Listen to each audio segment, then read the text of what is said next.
Vous le sentez, ce doux parfum?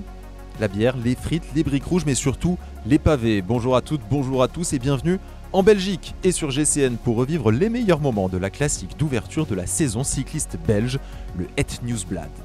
Un parcours quasiment similaire à celui de l'édition précédente, 207 km 300 entre Gand et Ninove avec 21 difficultés répertoriées. On compte 12 côtes et 9 secteurs pavés.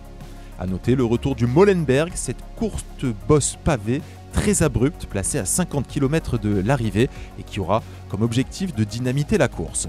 A noter aussi dans les 20 derniers kilomètres l'enchaînement Mur de Gramont-Bosberg pour terminer les hostilités.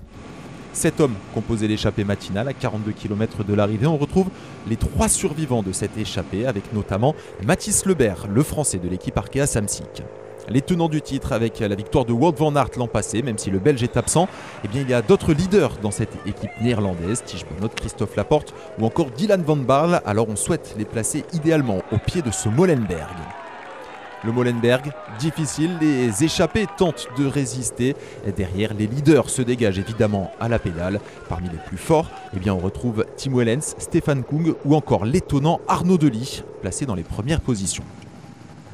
Le Molenberg a été fidèle à sa réputation, il a permis de sortir du lot les meilleurs. On éprouve le besoin de souffler après ce Molenberg, sauf pour Dylan van Baarle, le vainqueur de Paris-Roubaix passe à l'attaque. Il emmène avec lui Jonathan Milan, Florian Vermersch et l'étonnant Mathis Lebert, pourtant dans l'échappée matinale, mais qui trouve les ressources nécessaires pour se reprojeter à l'avant. Dylan van Baarle est solide, évidemment, et c'est lui qui fait l'essentiel du travail en tête de course.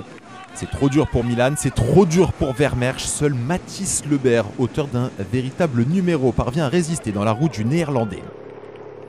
On approche de l'enchaînement entre le Mur de Gramont et le Bosberg et cette situation convient parfaitement à l'équipe Jumbo-Visma qui fait rideau derrière. C'est trop dur pour Mathis Lebert. Le vainqueur du dernier Tour de Normandie doit laisser filer le Néerlandais Dylan van Baarle, seul en tête donc à 16 km de l'arrivée. On est en plein dans l'enchaînement Gramont-Bosberg. Wellens, Mohoric se détache. Delis et Laporte sont juste derrière eux. Le quatuor se reforme à la sortie du Bosberg. On retrouve donc une course à 3 échelons. Seul en tête, Dylan van Baarle. Derrière un quatuor à sa poursuite avec un Christophe Laporte dans ses petits souliers. Et le peloton avec certains sprinteurs comme Alexander Christophe qui fait travailler son équipe.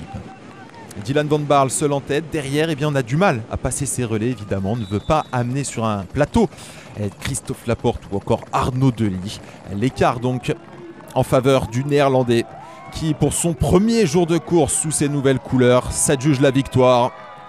7e victoire depuis le début de sa carrière pour Dylan van Baarle, qui est décidément l'un des meilleurs coureurs de classique. Le quatuor a été revu à 500 mètres de la ligne. Le sprint avec Arnaud Delis dans sa roue, Christophe Laporte. Arnaud Delis impressionnant, Christophe Laporte qui remonte. Et sur la ligne d'arrivée, c'est Arnaud Delis en 2e position. Christophe Laporte complète le podium. Superbe coup de la Jumbo-Visma, les Néerlandais étaient à tous les échelons de course. Et à l'arrivée, c'est Dylan van Baarle, leur toute nouvelle recrue, qui s'impose. Sur le podium, autour des Flandres, vainqueur de Paris-Roubaix, vice-champion du monde. Le palmarès de Dylan van Baarle pour son premier jour de course qui grimpe sur la plus haute marche du podium. A noter la 3e place de Christophe Laporte, ce n'était pas arrivé à un Français depuis 1994. Et le podium de Frédéric Moncassin. Idéal pour son premier jour de course sous ses nouvelles couleurs pour Dylan van Baarle qui lance parfaitement cette nouvelle saison de course pavée.